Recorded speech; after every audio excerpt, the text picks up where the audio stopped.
শান্তিপুর থেকে চাকদহ মুখ্যমন্ত্রীর কপ্টার যাত্রায় খুশির হাওয়া, গ্রামের রাস্তার আড়ালে গঙ্গা ভাঙনের ক্ষত। আকাশপথের সংক্ষিপ্ত দূরত্বটুকু পার হতে কয়েক মুহূর্ত লাগলো ঠিকই, কিন্তু শান্তিপুর থেকে চাকদহ পর্যন্ত মুখ্যমন্ত্রীর এই যাত্রাপথে মিশে রইল জনমানুষের প্রত্যাশা, আক্ষেপের এক মিশ্র চালচিত্র। মঙ্গলবার দুপুরে শ্রীধাম শান্তিপুরের নিশি যাপন সেরে কপ্টারে চড়ে চাকদহের নির্বাচনী সভার উদ্দেশ্যে রওনা হলেন তৃণমূল সুপ্রিমো মমতা বন্দ্যোপাধ্যায়। শান্তিপুরের যে রিসোর্টে মুখ্যমন্ত্রী রাত কাটিয়েছেন, সেই সংলগ্ন পাড়ার বাসিন্দাদের মধ্যে মঙ্গলবার সকাল থেকেই ছিল সাজো সাজো রব। তবে মুখ্যমন্ত্রীর এই সফরকে কেন্দ্র করে জনমানুষে দেখা গিয়েছে দ্বিমুখী প্রতিক্রিয়া। পাড়ার মধ্যে রাজ্যের প্রশাসনিক প্রধানের উপস্থিতি সাধারণ মানুষকে যেমন গর্বিত করেছে, তেমনি অনেকের মনে জমেছে আক্ষেপের পাহাড়। স্থানীয় এক বাসিন্দার কথায়, মুখ্যমন্ত্রী আমাদের পাড়ায় এলেন, থাকলেন, অথচ বাড়ির সামনে দিয়ে যাওয়ার সময় একবার চোখের দেখাটুকু পেলাম না। তবে এই আক্ষেপ ছাড়িয়ে বড় হয়ে উঠেছে উন্নয়নের সম্ভাবনা।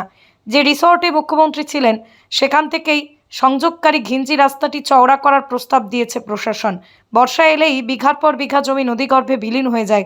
সেই আতঙ্কের কোনো স্থায়ী সমাধান এই সফরেও মিলল না বলে মনে করছেন অনেকে।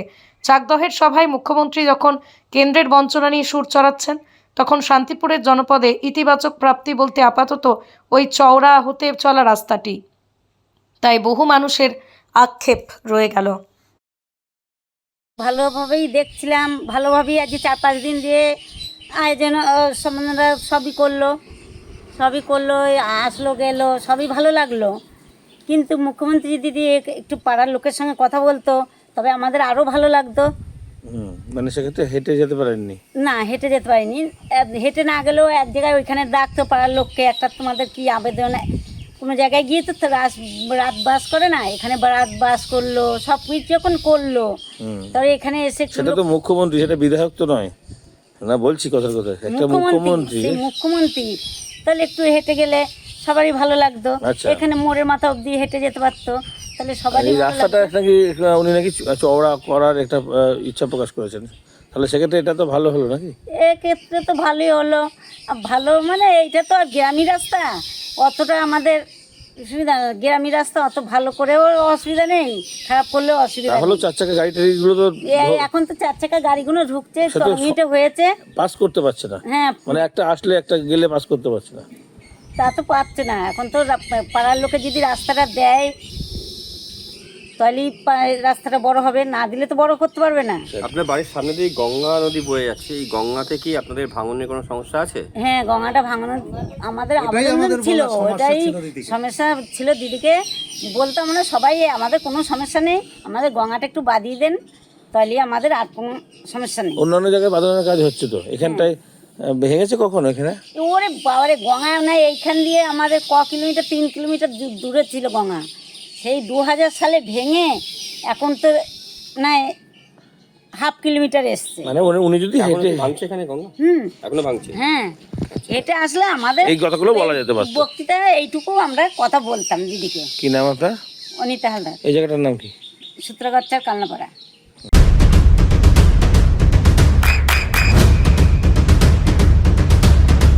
বৃষ্টিতেই স্বস্তি। বৃষ্টি অ্যাকোয়া, বিশুদ্ধ পানীয় জল। ছিলেন তো, কি বলবেন, কেমন বুঝলেন? বুঝলাম বলতে সব ঠিক আছে, ভালোই বুঝলাম। এবার তিনি এসেছেন, আমরা তো গর্বিত তিনি আসার জন্য। কিন্তু তবে একটু যদি হেঁটে যেতেন তাহলে আমাদের আরেকটু ভালো লাগতো, কেননা তার সাথে একটু দেখা করার সুযোগ হতো, ভালোভাবে একটু কথা বলতে পারতাম, 2-1টা আমাদের ইচ্ছে আছে সেটাও বলতে পারতাম। এমনি গাড়িতে বসে হাত নাড়াটা তা করেছেন, তাতে তো দেখেছি, ঠিক আছে, সচক্ষে দেখেছেন? হ্যাঁ, সচক্ষে তো দেখেছি, আমাদের এখানে রাত্রিবাস করেছেন, তাও খুব ভালো লেগেছে। এবার যদি একটুখানি কথা বলতেন আমাদের সাথে, একটু ভালো লাগতো, দুটো কথা বলতে পারতাম। যেমন ধরুন, এই গঙ্গাটা আমাদের যে ভেঙে যাচ্ছে, নিজেদের জমি যেরকম ভেঙে যাচ্ছে, সেটা যদি বাঁধিয়ে দিতেন, এই কথাগুলো ওনাকে বলতে পারলে আমাদের আরেকটু ভালো লাগতো। হ্যাঁ, একটুখানি। আর একদিন শুনলাম যেটা পুরসভা থেকে বলা হয়েছে যে উনি নাকি ইচ্ছা প্রকাশ করেছেন যে এই রাস্তাটা মানে একটা সিঙ্গেল ওয়ে, মানে একটা গাড়ি গেলে আরেকটা গাড়ি পাস দিতে পারে, তাই যদি চওড়া করার কথা একটা ইচ্ছা প্রকাশ করেছে, পুরসভাও সেটা নাকি করতে পারে। যদি তিনি করে দেন তাহলে তো আরো ভালো হয়, সেটা ঠিক আছে, তাহলে সেটা তার ব্যাপার। যদি করে দেন তাহলে অবশ্যই ভালো হয়। এই যে সারা মানে 2-4 দিন ধরে এত পুলিশের আনাগোনা, এত মানুষজন আনাগোনা, এমনি অসুবিধা কিছু? না, অসুবিধা সেরকম কোনো কিছু হয়নি, ঠিক আছে সবকিছু।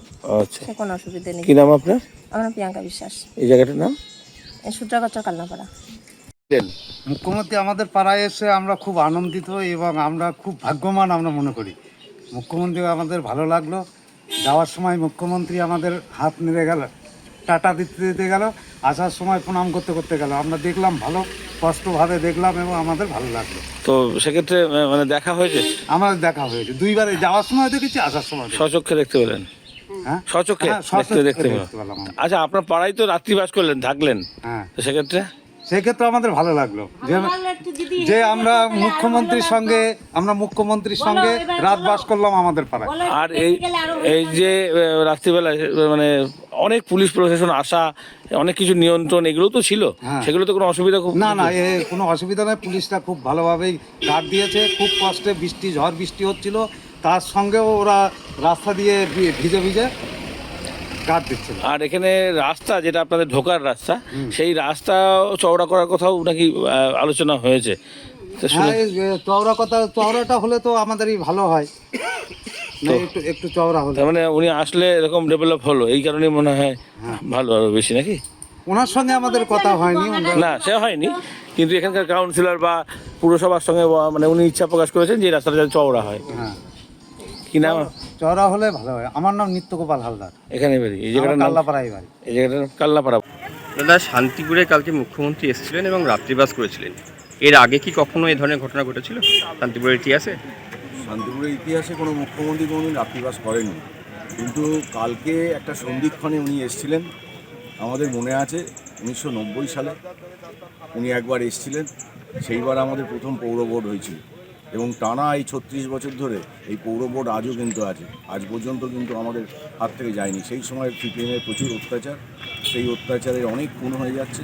সেই সময় উনি এসে লাইব্রেরি মাঠে সভা করেছিলেন এবং সেদিনকে অল্প একটু বৃষ্টিও হয়েছিল সবার পরে, আর কালকেও কিন্তু সেই বৃষ্টিটা আবার হলো। তাই আমরা গর্বিত চৈতন্য ভূমিকা উনি এসেছেন এবং উনি রাত্রিবাস করেছেন এবং এটা উনি শান্তিপুরকে ওনার ভালো লেগে গেছে, আমরা শুনেছি। আমরা গর্বিত শান্তিপুরবাসী। শান্তিপুরে যে থাকবেন, এই ধরনের সংবাদ কি আগে আপনার কাছে ছিল? না, উনি যখন এসছেন তখন ঠিক করেই এসছেন যে শান্তিপুরে থাকবেন। আচ্ছা, কারণ একটা মুখ্যমন্ত্রী আসলে সে তো ফট করে হয় না, একটা মুখ্যমন্ত্রী আসলে আগে থেকেই ঠিক হয় যে উনি থাকবেন না চলে যাবেন। আচ্ছা। তো কালকে মুখ্যমন্ত্রী জনসভায় দাঁড়িয়েতেও বলেছেন যে কিংসুকদার মায়ের হাতের রান্না তিনি খাবেন, তো সেই ব্যাপারটা যদি একটু বলেন, তিনি কি সেটা পেয়েছিলেন বা খাওয়ার ব্যবস্থা আসল হয়েছে? কথা, উনি খুব সাধারণ, উনি বিশেষ কিছু খান না। আচ্ছা, উনি খুব সাধারণ, মানে সাধারণের মতন ডাল ভাত খান। তা কি কি ছিল কালকে মেনুতে? না, এটা এটা করা যায় না। কোথায় ছিলেন? হ্যাঁ, কোথায় রাত্রিবাস করেছেন? উনি তরঙ্গিনীতে করেছেন। আচ্ছা, তো আপনাদের সঙ্গে তো কালকে অনেক কথাবার্তা নিশ্চয়ই হয়েছে। তো শান্তিপুরের এই যে নির্বাচন, সেই নির্বাচন প্রসঙ্গে নিশ্চয়ই কথাবার্তা কিছু না হয়েছে? না, আমাদের ওখানে উনি যেটা জনসভা করেছেন, যা ডাইরেকশন দেওয়ার ওখানেই উনি দিয়ে দিয়েছেন। আমাদের ব্রজকিশোর গোস্বামী ছিল, চেয়ারম্যান ছিল, সবাই নেতৃত্ব ছিল, বৃন্দাবন প্রামাণিক ছিল, আমাদের কাউন্সিলররা ছিল। ওখানে থেকেই উনি বক্তব্য যা দেওয়ার দিয়েছেন, যা নির্দেশ দেওয়া, তিনি ওখান থেকেই চলে গেছেন। এখানে এসে জাস্ট বিশ্রাম করেছেন। সারাদিন উনি জনসভা করছেন, 3টে জনসভা করছেন, এখানে এসে উনি আর কারোর সঙ্গে দেখা করেন। উনি কি এখানে এসে আগামী দিনে রাত্রিবাস করার কোনো ইচ্ছা প্রকাশ করেছেন আপনাদের কাছে? আমি শুনেছি যে উনি খুব ভালো লেগেছে, আমি শুনেছি, এইটুকু জানি। আচ্ছা আচ্ছা। আর যদি কোনো বিশেষ কিছু বলার থাকে ওনার সম্পর্কে বলতে পারেন আপনি। বিশেষ কিছু বলার নেই, তবে আমাদের যেটা অনুভূতি, জীবন্ত কিংবদন্তিকে আমরা কালকে সামনে থেকে দেখেছি। আমরা শান্তিপুরবাসী, আমরা সবাই এটাকে, শান্তিপুরবাসী আপামর জনসাধারণ খুশি হয়েছে যে তার শান্তিপুরে বাস করাটা, এটা আমাদেরকে খুব গর্বিত করেছে। ওনার নাম আর পরিচয়? কৌশিক প্রামাণিক, ভাইস চেয়ারম্যান শান্তিপুর মিউনিসিপ্যালিটি, আমাদের 24 নম্বর ওয়ার্ডের কাউন্সিলর আমাদের বিকাশ সাহা, ওদিকে স্নিগ্ধা ব্যানার্জি 11 নম্বর ওয়ার্ডের কাউন্সিলর, আমাদের যুব নেতৃত্ব আছে। আপনার সন্তানের উজ্জ্বল ভবিষ্যতের সঠিক দিশা জেআরএস পাবলিক স্কুল।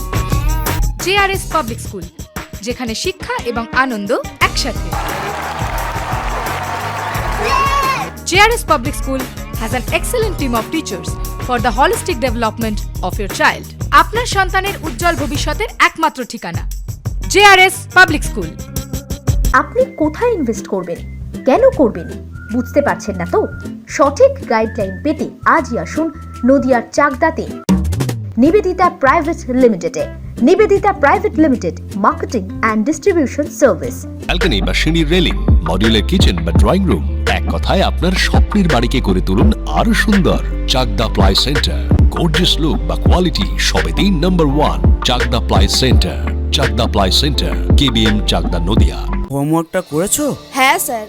এ বাবা, ভুল করেছো কেন? চোখে কেমন ঝাপসা দেখছি, লিখতে আর পড়তে খুব সমস্যা হচ্ছে। চাকদার মডার্ন অপটিক্স থেকে ভালো চোখের ডাক্তার দেখিয়ে নাও। প্রতিদিন প্রকৃত চোখের ডাক্তার ও দৃষ্টি বিশেষজ্ঞ মডার্ন অপটিক্স, চাকদহে। নদিয়া জেলার সবথেকে বড় বিল্ডার্স চাকদার মা মনসা বিল্ডার্স, রড ও সিমেন্টের পাইকারি ও খুচরো বিক্রেতা। মা মনসা বিল্ডার্স, পদ্মবিলা, চাকদা, নদিয়া। রুম রে মাত্র 1500 টাকা থেকে স্টার, খাওয়া দাওয়া রিজনেবল প্রাইস। নদিয়ার একমাত্র 3 স্টার ক্যাটাগরি হোটেল এনবি সোনার বাংলা হোটেল, কল্যাণী এইমসের ঠিক উল্টো দিকে, কল্যাণী, নদিয়া। নদিয়ার একমাত্র অথরাইজড ডিস্ট্রিবিউটর ঘোষ কমিউনিকেশন, থানা